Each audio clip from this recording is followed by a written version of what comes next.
Il y a des vérités que l'on ne comprend qu'avec le temps.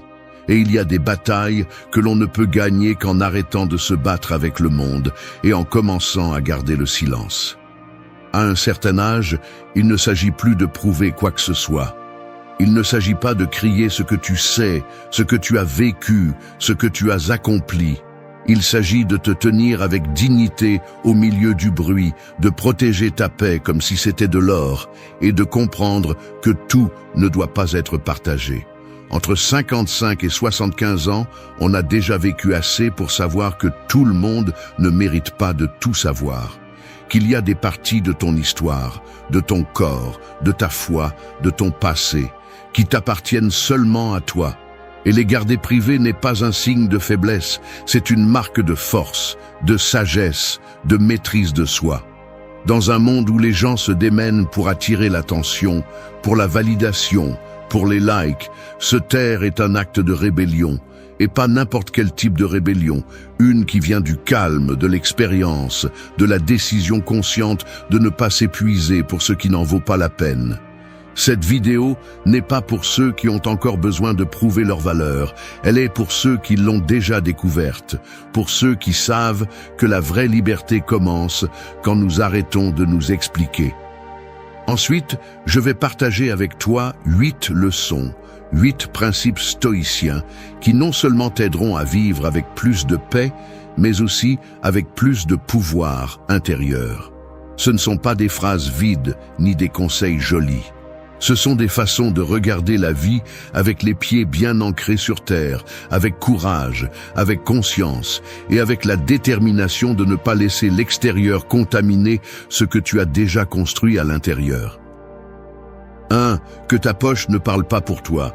Il y a des gens qui, dès qu'ils entrent dans une pièce, ne marchent pas. Ils font du bruit.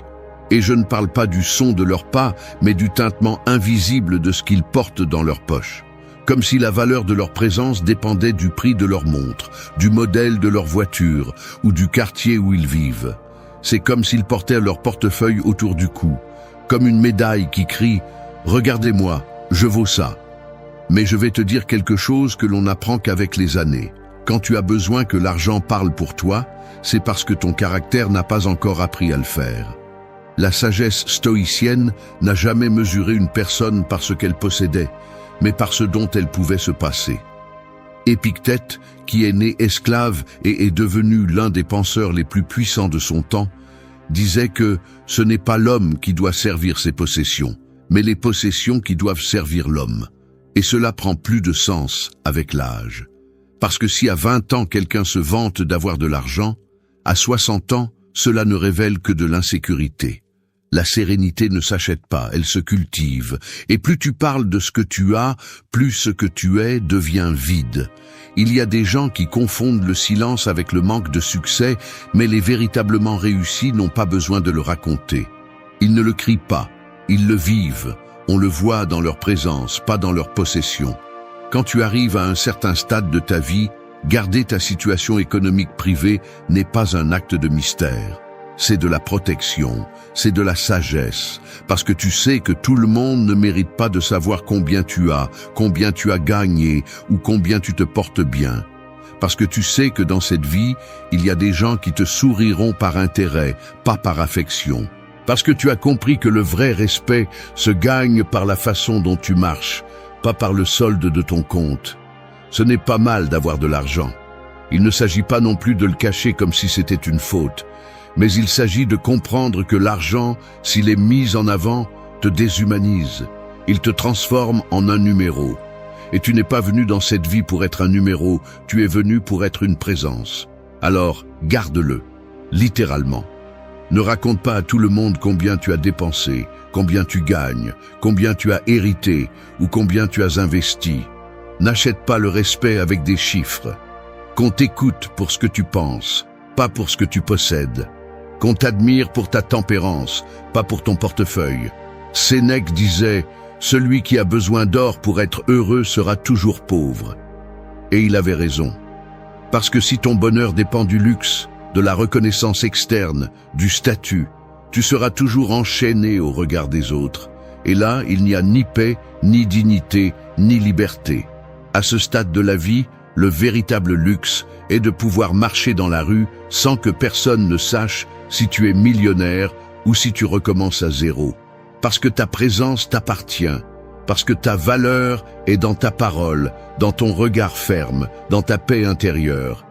Et cela n'a pas de prix. Alors, la prochaine fois que tu te sens tenté de te vanter, souviens-toi de ceci. Si tu es vraiment, tu n'as pas besoin de le dire. Et si tu as besoin de le dire, tu as encore à être. 2. Laisse les années vivre en toi, pas dans tes mots. L'expérience est comme un arbre robuste. Elle n'a pas besoin de bouger ni d'élever la voix pour imposer le respect. Elle est là, solide, avec des racines profondes qui ne se voient pas, mais qui soutiennent tout. Cependant, certains, en atteignant un certain âge, ressentent le besoin de répéter constamment leurs années, comme si le simple fait d'avoir vécu était un mérite automatique qui leur donnait autorité sur tout. C'est que j'ai déjà 60 ans. À mon âge, personne ne m'apprend rien. J'ai déjà vécu cela.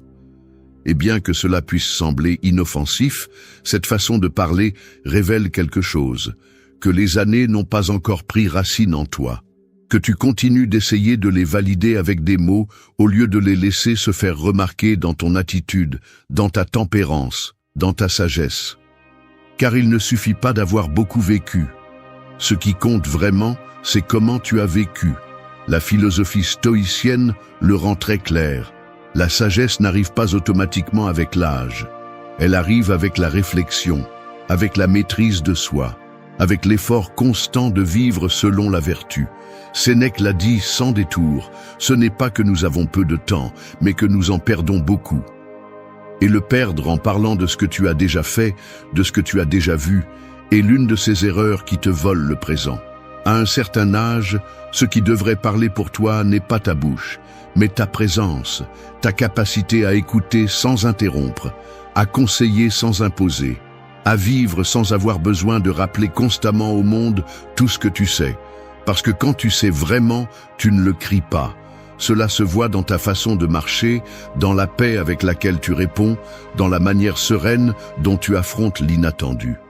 Le problème de parler trop de tes années, c'est que tu peux tomber dans un piège dangereux, l'auto-tromperie.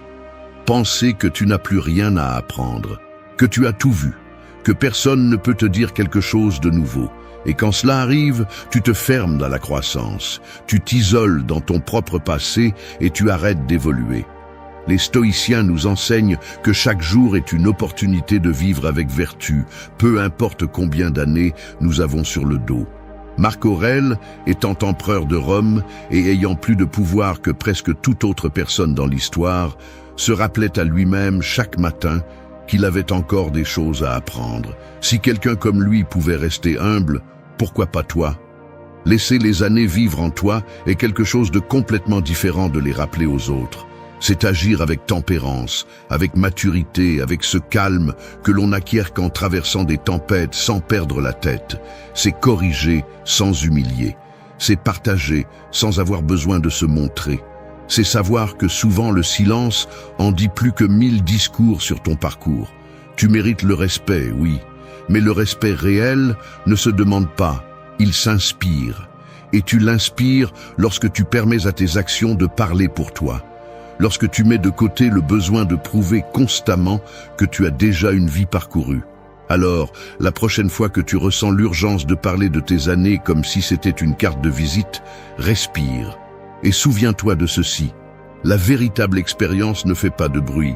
Elle se remarque, elle se ressent, et quand elle est authentique, elle n'a jamais besoin de s'annoncer. 3. Ce qui se casse à la maison se répare à la maison. Un vase cassé ne se répare pas en criant au voisin qu'il est cassé. On le répare avec les mains, en silence, avec patience et respect. Il en va de même pour les affaires de la maison.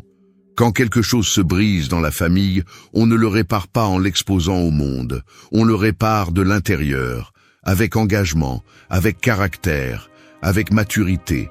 Mais de nos jours, il semble que beaucoup de gens se sentent plus à l'aise à raconter leurs problèmes qu'à les résoudre. Comme si le simple fait de parler de leurs blessures justifiait le fait de ne pas les guérir. Comme si la validation des autres remplaçait la responsabilité personnelle. Et le plus inquiétant, c'est que cela se produit aussi chez les adultes, avec des années de vie derrière eux, qui devraient être un exemple de discrétion, mais qui choisissent d'exposer leur intimité comme si c'était un divertissement. À un certain âge, on devrait avoir compris que la vie privée vaut plus que la vie publique, qu'il y a des choses qui, par respect pour soi et pour les siens, ne se partagent pas. Non pas parce qu'il y a quelque chose à cacher, mais parce qu'il y a des choses à protéger. La philosophie stoïcienne enseigne que l'extérieur ne devrait pas perturber notre paix intérieure. Mais elle précise aussi que ce qui dépend de nous doit être traité avec responsabilité. Et cela inclut la façon dont nous gérons les conflits familiaux, les erreurs du passé, les désaccords du présent. Aller dans la vie en racontant ce que ton fils t'a fait, ce que ton partenaire ne t'a pas donné, ce que tes parents n'ont pas compris, ne te rend pas fort. Ça te rend esclave de ton histoire. Parce qu'au lieu de la réparer, tu l'exposes. Et plus tu l'exposes, plus il est difficile de guérir. Sénèque disait « Où il y a un être humain, il y a une opportunité pour la bonté. Et cette bonté, cette compassion, commence à la maison, avec les tiens. Parfois, ce dont on a besoin n'est pas d'avoir raison, mais d'avoir le courage de pardonner, d'écouter, de reconstruire sans que le monde entier le sache. Bien sûr, il y a des blessures qui font mal, il y a des trahisons qui brûlent, et on ne peut pas toujours revenir au point de départ. Mais même si tu décides de t'éloigner, tu peux le faire avec dignité, sans scandale, sans traîner ton histoire partout.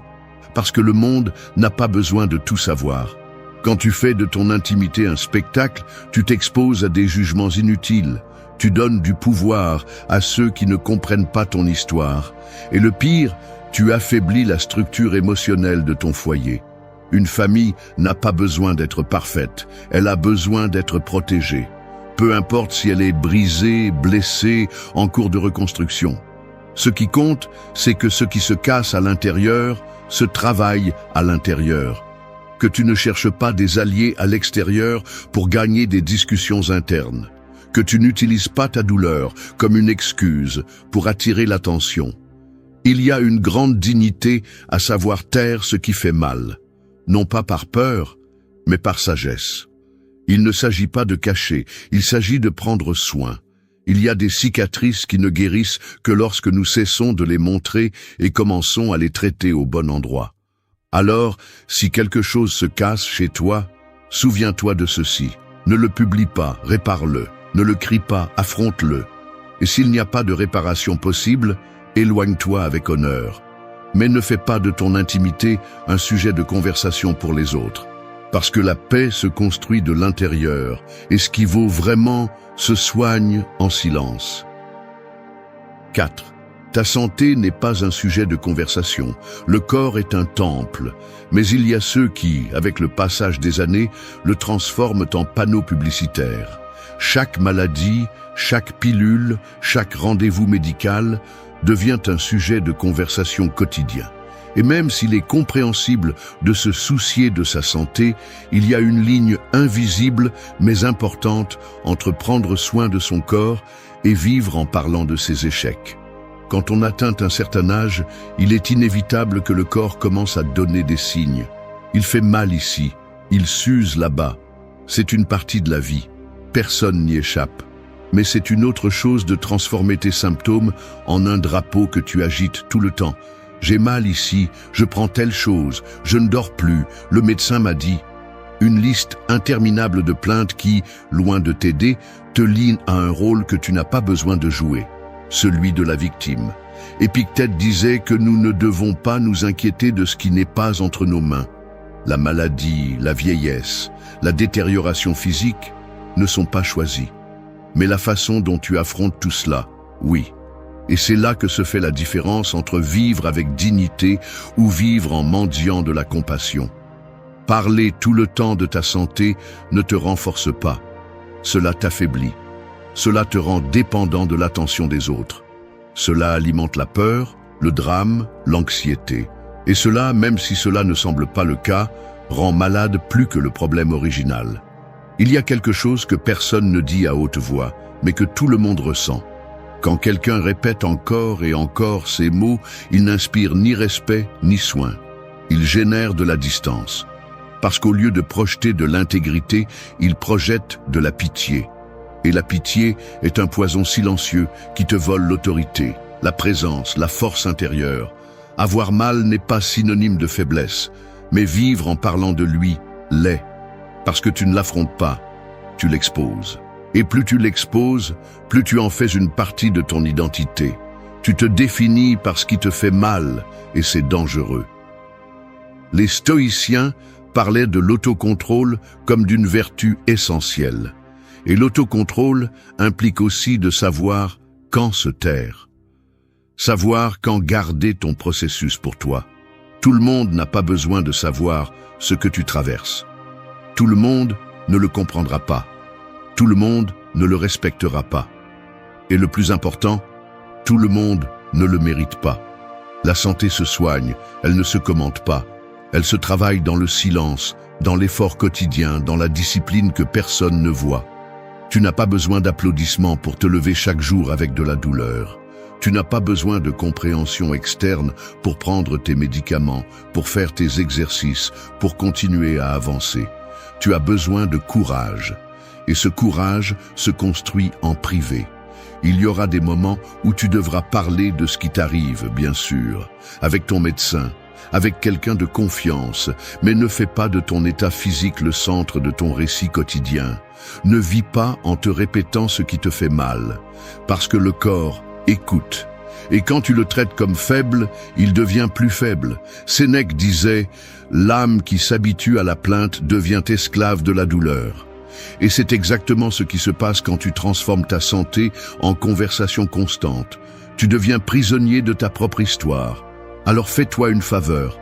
Prends soin de ton corps en silence. Affronte ta douleur avec noblesse. Remercie pour chaque jour où tu peux encore te lever, bouger, respirer.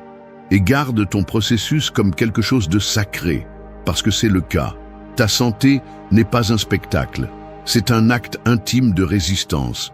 Et les actes intimes se vivent avec force, pas avec des mots. 5. Donne comme si personne ne regardait. Il y a des bougies qui éclairent toute une pièce, sans faire aucun bruit. Elles ne demandent pas d'attention, elles n'exigent pas d'applaudissements.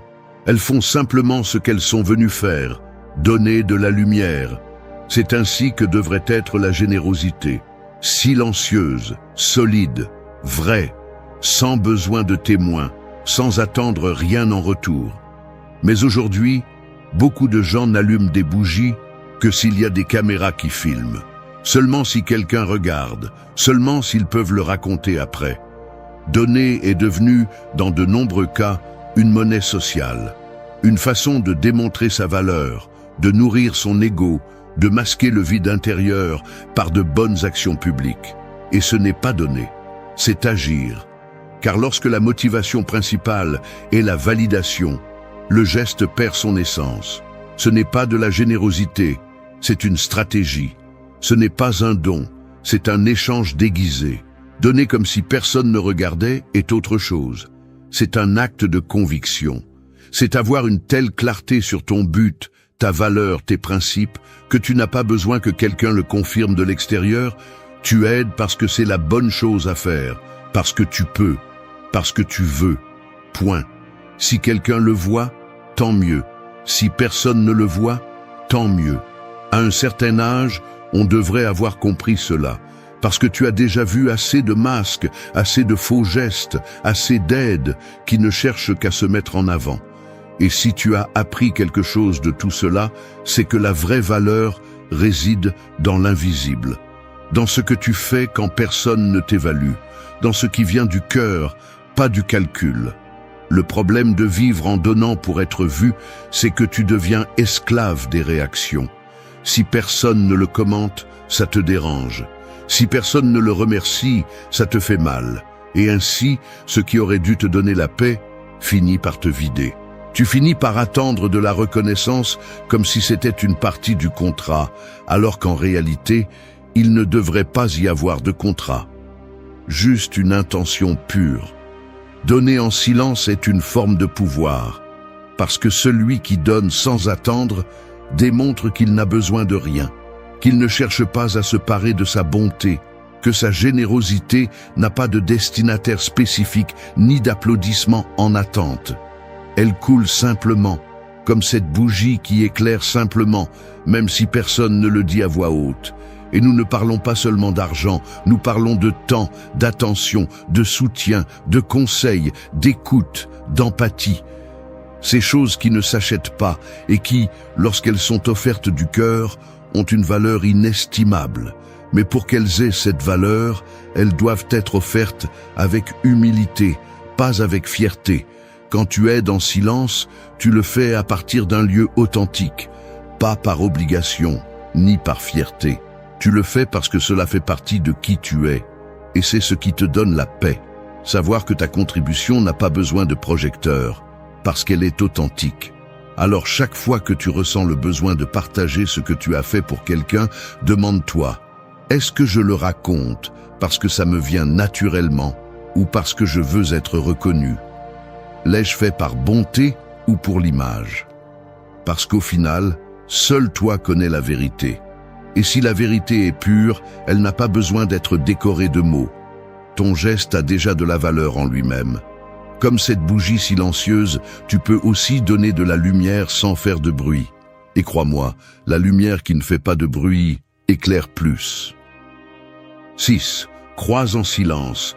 Vis avec conviction. Une boussole ne fait pas de bruit. Elle n'a pas besoin d'expliquer où elle pointe, ni de justifier sa direction. Elle indique simplement le nord, et elle le fait toujours, peu importe le terrain, le climat ou le chaos environnant. Ainsi devraient être tes croyances, constantes, fermes, silencieuses. Elles n'ont pas besoin d'applaudissements ni d'explications. Elles ont juste besoin d'être vécues. De nos jours, beaucoup de gens ressentent le besoin d'annoncer tout ce qu'ils pensent, tout ce qu'ils croient, tout ce qu'ils défendent. Ils parlent avec force, ils s'opposent, ils discutent, ils déclarent. Mais quand vient le moment d'agir, leurs actes ne soutiennent pas leurs paroles. Ils manquent de racines, ils manquent de conviction. Parce que croire, ce n'est pas répéter des phrases, ce n'est pas utiliser des étiquettes, ce n'est pas se draper dans des discours grandioses pour démontrer qui tu es. Croire, c'est agir avec cohérence, surtout quand personne ne te regarde. C'est choisir le bon chemin, même s'il n'est pas le plus populaire. C'est maintenir tes principes, même quand cela fait mal. À un certain âge, on devrait déjà savoir que le plus important n'est pas de dire ce que l'on croit, mais de le vivre, parce que les mots peuvent mentir. Le comportement, non. Quand tes actions reflètent tes valeurs, tu n'as pas besoin de parler. Ta seule présence transmet de la force, de la tranquillité, de la cohérence. Et vivre avec conviction ne signifie pas être inflexible, ni arrogant, ni imposer ta vision aux autres. Cela signifie que tu te connais, que tu sais ce qui est important pour toi, que tu ne te trahis pas par confort, ni ne t'adaptes pour t'intégrer, que tu maintiens ta direction même si l'environnement change. Le silence n'est pas une faiblesse, c'est de l'élégance. C'est de la fermeté intérieure. Parfois, le bruit le plus fort vient de celui qui croit le moins en ce qu'il dit. Mais celui qui croit vraiment ne crie pas. Il n'a pas besoin de convaincre. Il sait que sa conviction ne dépend de l'acceptation de personne. Avoir foi en quoi que ce soit pour toi est un acte intime. Et comme tout ce qui est intime, on le protège. Tu ne le livres pas au jugement de n'importe qui. Tu ne le transformes pas en monnaie d'échange. Tu ne l'utilises pas pour gagner du respect. Tu l'utilises pour te soutenir, pour marcher fermement quand la vie frappe, pour garder ton calme quand tout s'effondre autour de toi. Et si quelqu'un te le demande, tu peux le partager. Mais ne l'impose pas, ne le vends pas, ne le transforme pas en un drapeau que tu agites pour démontrer ta supériorité morale. Parce que lorsque ta croyance a besoin de s'imposer, elle cesse d'être une croyance et devient de l'arrogance. La conviction authentique se remarque dans tes limites, dans tes décisions difficiles, dans ta réaction face à l'injustice, à la tentation, à la critique. Elle se remarque dans le respect que tu te portes, dans ta façon de parler, dans ta capacité à rester ferme sans manquer de respect aux autres. Ne t'épuise pas à expliquer chaque valeur que tu soutiens. Tu n'as pas besoin de justifier ton intégrité. Ce qui compte, ce n'est pas combien de fois tu le dis, mais combien de fois tu le pratiques. Rappelle-toi ceci. Il y a des boussoles qui ont guidé des personnes à travers des tempêtes sans émettre un seul son. Et toi, si tu vis avec conviction, tu peux aussi être un guide. Tu peux aussi être un exemple sans avoir besoin de faire du bruit, sans avoir besoin de te défendre à chaque pas. Crois en silence, vise avec force et que ton chemin parle pour toi. 7. Libère-toi de ce qui ne fait plus mal, mais pèse. Il y a des pierres qui ne te blessent plus, mais qui restent dans ton sac à dos. Elles ne te font pas saigner, mais elles te ralentissent. Elles ne t'arrêtent pas avec force, mais avec leur poids. Ce sont des souvenirs, des relations, des culpabilités, des promesses brisées et des mots que tu n'as jamais dits. Des choses qui ne te blessent plus, mais que tu continues à porter. Et à un certain âge, continuer à porter ce poids mort est une forme silencieuse de torture. Tu ne le remarques pas tout de suite, mais il est là. Il te vole de l'énergie, il t'éteint, il te tire sans que tu le vois. Et le plus cruel, tu t'habitues à ce poids, tu le normalises, tu en fais une partie de toi. Et sans t'en rendre compte, tu vis limité par quelque chose qui ne devrait plus être dans ta vie. La vérité est la suivante. Il y a des douleurs qui guérissent, mais les résidus émotionnels restent là, accrochés à tes pensées comme s'ils avaient encore le droit de rester. Mais si ça ne fait plus mal, pourquoi continues-tu à le porter? Pourquoi continues-tu à lui donner de la place dans ton esprit? Pourquoi continues-tu à agir comme si cela définissait qui tu es? Tu n'es pas obligé de tout emporter avec toi. Tu n'as pas à transformer ton histoire en une peine perpétuelle. Ce qui est passé est passé. Tu as appris, tu as survécu, tu as grandi. Et maintenant, il est temps de lâcher prise. Non pas pour oublier, mais pour te libérer. Parfois, l'attachement n'est pas dans le cœur, mais dans l'habitude. Tu t'es habitué à porter des culpabilités qui ne te concernent plus, à maintenir des relations qui n'existent que par obligation, pas par amour, à rester dans des endroits où il n'y a plus de croissance, seulement de la routine. Et ça pèse. Même si ça ne fait plus mal comme avant, ça pèse. Lâcher prise n'est pas une faiblesse, c'est une force. C'est savoir dire « ceci a terminé son cycle ». C'est fermer la porte fermement, sans haine, mais avec décision. Parce que tu ne peux pas continuer à avancer si chaque pas te rappelle ce qui est déjà passé. À ce stade de la vie, tu as besoin d'espace intérieur. Tu as besoin de paix. Et cela ne s'obtient pas en accumulant, mais en laissant aller. Tu ne peux pas recevoir du nouveau si tu es plein de l'ancien. Tu ne peux pas être en paix si tu continues à repasser des batailles qui sont déjà terminées. Tu n'as pas besoin que tout le monde comprenne pourquoi tu décides de lâcher prise. Tu n'as pas besoin de justification. Tu as juste besoin d'être honnête avec toi-même, te regarder dans le miroir et reconnaître ce qui n'a plus de sens à porter. Même si à un moment donné, cela signifiait beaucoup, maintenant ce n'est que du poids. Te libérer de ce qui pèse est un acte de respect envers toi-même. C'est te traiter avec dignité. C'est dire au passé « Merci pour ce que tu m'as appris, mais je n'ai plus besoin de toi. » Et puis continuer à marcher, plus léger, plus libre, plus fort. Ne te définis pas par tes blessures, ni par ce que tu as perdu, ni par ce qui n'a pas fonctionné. Définis-toi par ta capacité à avancer, à continuer à créer, à construire une vie qui te ressemble. Parfois, le plus grand acte d'amour-propre n'est pas de lutter, c'est de lâcher prise. Ce n'est pas de résister, c'est de se rendre à l'inévitable, avec dignité. Parce qu'il y a des choses qui, bien qu'elles ne fassent plus mal, occupent encore une place qui appartient à quelque chose de mieux. Alors, regarde en toi, identifie ces pierres, et une par une, laisse-les tomber. Elles ne te manqueront pas, elles ne font pas partie de qui tu es maintenant. Elles ne sont qu'une partie du trajet.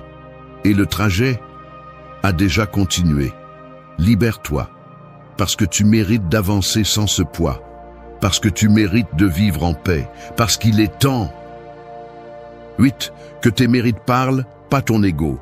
Un lion n'a pas besoin de rugir pour que les autres sachent qui il est. Il ne marche pas en criant son pouvoir, il ne se vante pas de sa force. Il est juste là, solide, présent, avec un regard qui suffit à tout dire. Le respect ne le demande pas, il l'impose par sa seule existence. C'est ainsi que devraient être tes réalisations, c'est ainsi que devrait être ta présence, suffisante, sans besoin d'ornement, sans besoin de bruit. Quand une personne ressent le besoin constant de parler de ses mérites, de ce qu'elle a fait, de ce qu'elle a accompli, de tout ce qu'elle a surmonté, ce qu'elle révèle n'est pas la grandeur, elle révèle l'insécurité. Parce que celui qui a vraiment construit quelque chose de solide n'a pas besoin de le raconter, sa vie le dit déjà. Il y a ceux qui à chaque conversation insèrent leur titre, leur poste, leur histoire de lutte, leur succès économique, leur réputation. Et ils le font dans l'espoir que cela leur donne de la valeur, que cela les maintienne au-dessus des autres. Mais tout ce qu'ils réussissent à faire, c'est montrer qu'ils n'ont rien compris. Le véritable mérite n'a pas besoin de présentation. À un certain âge, tu devrais déjà avoir dépassé ce stade. Le stade de la recherche de reconnaissance, le stade de la preuve de ta valeur. Tu n'as plus besoin de prouver quoi que ce soit à personne. Tu n'es pas ici pour concourir, ni pour impressionner. Tu es ici pour vivre avec dignité, pour laisser une empreinte, oui, mais une empreinte qui ne dépend pas du bruit, mais de la cohérence. Il y a quelque chose que peu de gens osent dire, mais qui est vital à comprendre. Plus tu parles de toi, moins tu écoutes. Et quand l'ego parle trop, l'apprentissage s'arrête. Parce qu'il n'y a plus de place pour grandir, seulement pour répéter ce que tu as déjà fait. Tu t'enfermes dans ta propre histoire et tu deviens une statue de toi-même. Le silence d'une personne sûre d'elle est plus puissant que 1000 discours de quelqu'un qui a besoin d'attention.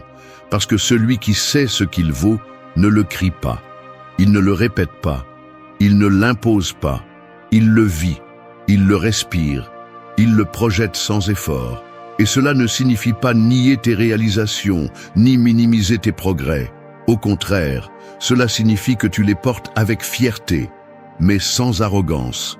Que ton succès n'est pas un outil pour écraser, mais une base pour construire. Que tu sais ce que tu as accompli, mais tu n'as pas besoin qu'on te le rappelle, parce que tu l'as déjà intégré. Tes mérites doivent parler pour toi, dans ta façon d'agir, dans ta façon de traiter les autres, dans ta capacité à diriger sans humilier, à enseigner sans imposer, à marcher sans regarder par-dessus ton épaule. L'ego crie, mais le caractère se remarque, et c'est cela qui laisse vraiment une empreinte. Parfois, le plus grand acte de grandeur est de se taire quand tu pourrais te vanter. C'est de faire un pas en arrière et de laisser les résultats parler pour toi. Parce que si tu as vraiment fait quelque chose de grand, tôt ou tard, cela se saura. Et si cela ne se sait pas, cela n'a pas d'importance, parce que tu le sais. Et cela suffit. Ne t'épuise pas à essayer de convaincre les autres de ta valeur. Investis-toi dans la vie avec intégrité, humilité, fermeté. Cette combinaison est beaucoup plus puissante que n'importe quelle liste de réalisations. Et souviens-toi, un arbre ne crie pas combien il a grandi. Il donne simplement de l'ombre. Et ça, c'est ce qui compte vraiment. Merci d'être resté jusqu'à la fin de la vidéo. Si vous avez tout vu, commentez « Je suis stoïcien » comme notre signe secret, indiquant que vous êtes un véritable apprenant du stoïcisme. N'oubliez pas de vous abonner et de liker la vidéo si elle vous a plu. Rendez-vous dans la prochaine vidéo et rappelez-vous, continuez à cultiver votre esprit stoïque.